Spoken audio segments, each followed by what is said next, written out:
गाजीपुर जनपद के कस्बा मोहम्मदाबाद के मोहल्ला जफरपुरा स्थित कुल्लियतुल बनातिल गौसिया निस्वा मदरसा में आज दूसरा सालाना जलसा तहफ़्फ़ुज़-ए-इस्लाम कॉन्फ्रेंस बड़े शान-ओ-शौकत और रूहानियत के माहौल में मुनक्किद किया गया। इस मुबारक महफिल में 12 नन्ही हाफिजा बच्चियों की दस्तारबंदी अदब व एहतराम के साथ अंजाम दी गई। प्रोग्राम सुबह 8 बजे से दोपहर 2 बजे तक जारी रहा, जिसकी जेरे सरपरस्ती सज्जादा नशीन हज़रत सैयद अबुल हसन गौसी अशरफी अजहरी साहिब ने फरमाई। इस पुरनूर महफिल में मुख्य अतिथि के साथ साथ मुफ्ती मोहम्मद सद्दाम हुसैन कादरी अमजदी, कनीज़ फातिमा गौसी अमजदी साहिबा, मौलाना अनवार हुसैन सिद्दीकी, सभासद हैदर अली, कल्लू राइनी तथा अन्य कई मौकरबीन, गांव देहात की मुख्तलिफ ख्वातीन और अहलेदिल लोग बड़ी तादाद में मौजूद रहे। महफिल का आगाज तिलावते कुरान से हुआ। बच्चियों ने नात शरीफ और हम पेश कर समाह को महका दिया। दस्तारबंदी के दौरान 12 हाफिजा बच्चियों के सर पर दस्तार-ए-फ़ज़ीलत बांधी गई और उन्हें सर्टिफिकेटात से नवाजा गया। इस रूहपरवर मंजर से पूरा अहाता तकरीबन नूरानी माहौल में डूब गया। अतिथियों ने अपने खुतबात में कहा कि कमसिनी में हिफ्ज़े कुरान मुकम्मल कर लेना अल्लाह ताला की खास रहमत और करम है। ये बच्चियां उम्मत का रोशन मुस्तकबिल हैं। जलसे में मोहम्मदाबाद के अलावा आसपास के देहात से भी ख्वातीन और बच्चियों की बड़ी तादाद में शरीकत रही। इंतजामिया की जानिब से मेहमानों के लिए बैठने, ताज़गी और इकराम की मुकम्मल इंतजामात किए गए थे। मदरसाई इंतजामिया ने बताया कि मकसद बच्चियों की दीनी तालीम को मजबूत बनाना और समाज में तालीम और तरबियत का शौर पैदा करना है। इसी के साथ साथ जेरे परस्ती सैयद अबुल हसन गौसी अशरफी अजहरी ने और क्या कुछ कहा, खुद सुने। संदेश टाइम से रियाज अहमद की रिपोर्ट। सैयद अबुल हसन गौसी यहाँ के करीब एक मशहूर खानका है, खानकाह गौसिया चिश्तिया धावा शरीफ। वहाँ के खादिमों में से हूँ, ज़िम्मेदारों में से हूँ, सज्जादा नशीन हूँ, और यही मेरा एक छोटा सा या बड़ा सा जो कह लीजिए वो तारुफ है।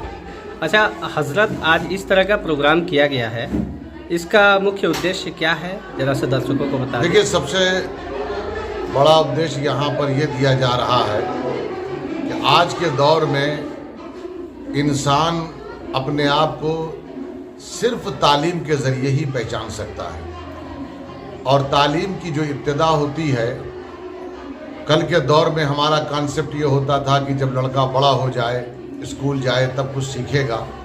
लेकिन यहाँ ये हमारा कॉन्सेप्ट है कि अगर लड़कियाँ पढ़ लिख के ज़िम्मेदार हो जाएं, तो फिर बच्चों की तालीम उनके घर से ही शुरू हो जाएगी।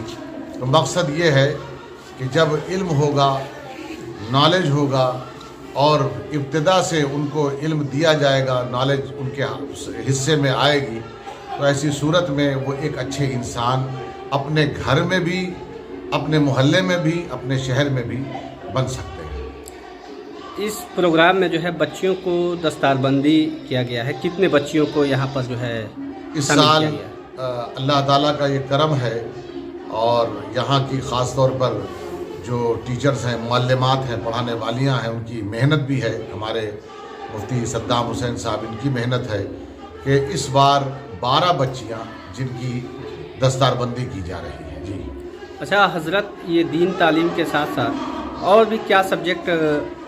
मैथ है, इंग्लिश है, साइंस है, कंप्यूटर है, और उसके लिए कोई क़ैद नहीं है। किसी भी धर्म के बच्चियाँ आने के बाद वो नॉलेज हासिल करें, तालीम हासिल करें, सीखें, हुनर सीखें, और आगे प्रोजेक्ट में जो बच्चियों के लिए ज़रूरी होती है गृहस्थी के लिए कि सिलाई वगैरह की भी तालीम दी जाए, वो भी आइंदा साल से वो सिलसिला भी यहाँ पर शुरू होने वाला है। समाज को आप क्या संदेश देना चाहेंगे पूरे समाज? देखिए, समाज को जो संदेश है वो यही है कि हम इंसान हैं और हमें इंसान बनकर ही रहना चाहिए। और जब हम ये तसव्वुर कर लेंगे कि हम सब इंसान हैं, तो اس حیثیت سے جب سوچیں گے تو ہمیں ایک دوسرے سے محبت ہوگی، اور یہی مقصد ہے کہ آج کے دور میں انسان نہیں رہا۔ آج کے دور میں جب چونکہ انسان نہیں رہا تو بھائی بھائی کے ساتھ نہیں، پڑوسی کے ساتھ نہیں، دوست کے ساتھ نہیں، رشتہ دار کے ساتھ نہیں۔ آج ہر طرف دیکھیے انتشار ہے، کموشن ہے، اختلاف ہے، لڑائی جھگڑا ہے، اور جب انسان سمجھ لے گا کہ اختلاف ختم ہوگا، اتحاد ہوگا، بھائی چارہ ہوگا، محبت ہر طرف آپ کو نظر آئے گی۔ بس یہی پیغام ہے، اور یاد رکھیے گا محبت جب انسان کی رگوں میں اتر جاتی ہے تو اس وقت پھر وہ محبت پھیلتی ہے، اور رگوں میں محبت اس وقت اترتی ہے جب وہ محبت گھر کے اندر سے ڈالی جائے، اور گھر کے اندر اسی وقت محبت آتی ہے جب گھر کے اندر رہنے والے ایسے ہوں کہ جو میچور ہوں، تعلیم حاصل کیے ہوئے ہوں، پڑھے لکھے ہوں، اور جسے ہم اپنے سماج میں عورت کہتے ہیں، اپنے سماج میں مہیلا کہتے ہیں، اپنے سماج میں خواتین کہتے ہیں، ویمن کہتے ہیں، کہ جب یہ تعلیم یافتہ ہوں گی، پڑھی لکھی ہوں گی، تو ہمارے گھر سے ہی ایک ایسا پروڈکشن انسانیت کا ہوگا کہ پھر ایک انسان کو انسان بننے میں کوئی تکلیف نہیں ہوگی۔ یہی ہمارا پیغام ہے، یہی ہمارا مقصد ہے، اور یہی ہمارا ٹارگٹ ہے۔